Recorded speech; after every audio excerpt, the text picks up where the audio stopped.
What up, folks? It's your pal, Coach Vino, and this is the Glass Half Full podcast where we turn setbacks into comebacks. Let's go.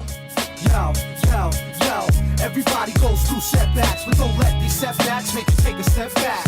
Step back from the situation, put your brush down, envision the picture you're painting, because everybody goes through. All right. Welcome back to the podcast. I am Coach Vino, the people's bartender, and your certified coach from the Boogie Down Bronx. So I hope everybody's well since the last time we hung out. I'm doing absolutely fantastic. I'm really looking forward to talking to you guys about today's topic. And this is one that I think we can all relate to. As a matter of fact, I know we can all relate to. And that is the idea of overthinking. Right? Just think about it. Think about how many times you have talked yourself out of something obvious, something amazing, just because you overthought it. Right? I mean, think about it. We've all been there. And so that's why I want to talk to you about today, because overthinking is a silent killer. Okay, it's a silent dream killer. So I want to talk about why we overthink. I want to talk about the consequences of overthinking, and I want to talk about how we can stop overthinking. Right? So why do we overthink? Well, the obvious one is because of the fear of failure. We're afraid of making the wrong choice, afraid of making a mistake. And so we overthink even the most obvious decisions because we don't want to mess up. We don't want to fail. And that's just, that holds us back. Another reason that we overthink is because we give ourselves this illusion of control. This idea that if we analyze it enough, that we could predict the outcome. Like we're some fortune teller, you know what I'm saying? And obviously, that doesn't work, right? And the third reason really is perfectionism, right? We want to be perfect. We want everything to be just right because we fear judgment, because we fear what other people are going to think. Again, it's bullshit. It's detrimental. Now, what are the consequences of overthinking? Well, I'll tell you right now. The first one is missed opportunities.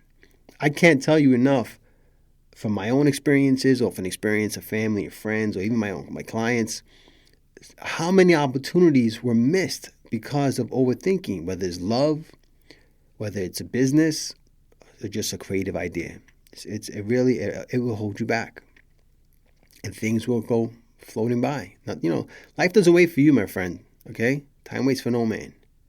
And overthinking will stymie that.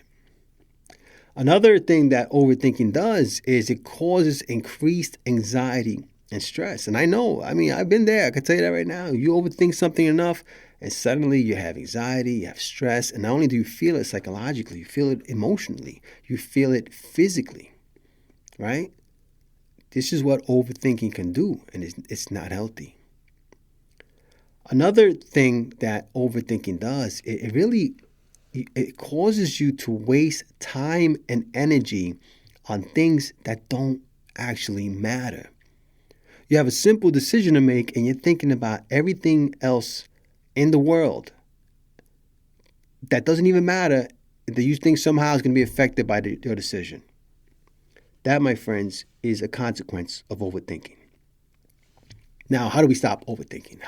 How do we try to stop overthinking? Because we're always going to do it. But how do we limit that? Well, one of the ways is to make a decision deadline, right? Set a time limit for the choices you have to make. So if you need to make a decision about something, say, I have to make the decision in a week. I have to make the decision by the end of the day.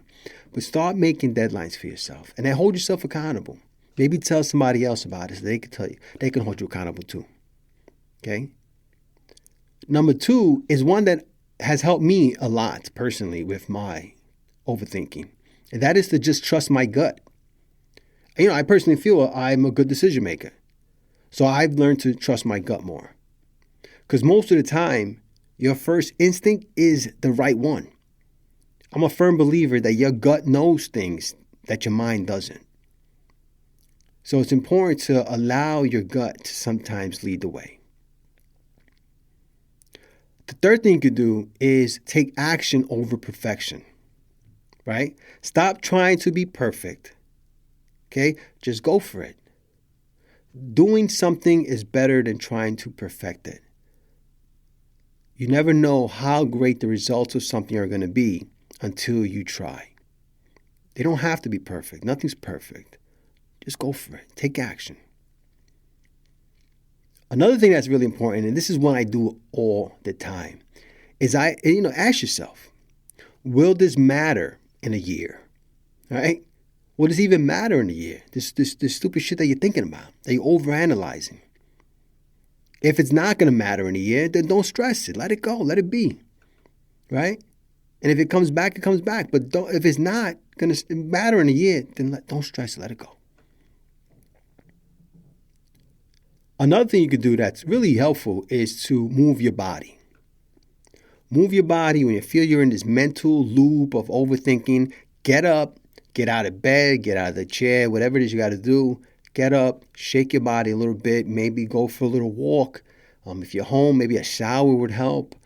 Splash some water on your face. But just break this mental loop. Physical action, okay, it interrupts this kind of thinking. Trust me, that's a big one for me. I'm a big proponent of that one. I like to take walks.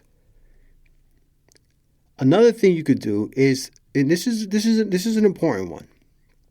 Set small actions. Okay? Think about the decision as a staircase. That's one of my favorite ways to look at it. If you take one step forward instead of thinking about the whole staircase, okay? If you just think about one step and just put your foot on that step and then put your foot on the next step and put your foot. Instead of thinking about the whole staircase, just think about the first one. And you take small steps towards the decision making, towards the actions that you have to make. Don't overwhelm yourself with the whole staircase. All right? So hopefully you find that those steps help you with regards to overthinking. I mean, look, I'm not saying they're a magic pill, but I am saying that if you make a concerted effort to try to implement these things, it can help you in making decisions quicker, faster, and with some confidence, all right? Understand this. The more you think about something, all right, the more you overanalyze things, the less likely that you are to do it. That's important for you to understand. You may let good things pass you by because you can't stop thinking about it. So stop overthinking. Trust yourself, trust your gut, and make moves. Okay? Make these moves. Anyway, folks, that's all I got for you today. I hope you enjoyed today's podcast. If you did, or if you know someone that might enjoy it, please feel free to forward the podcast. Sharing is caring. And if you could leave a review for Vino, I'd be very happy with that. It helped me feed the hungry algorithm. If you or anyone you know would like to work with Coach Vino, you can visit my website, CoachVinoLLC.com. And remember, folks, if nobody else tells you, Coach Vino appreciates you. Cheers. I find it hard to reveal these thoughts and express what I'm feeling in a hip-hop form, but I was born to succeed, so as long as I breathe, ain't nobody on this earth gonna crush my dreams. Yo, this might be the end of the verse, but this is just the start of a new beginning.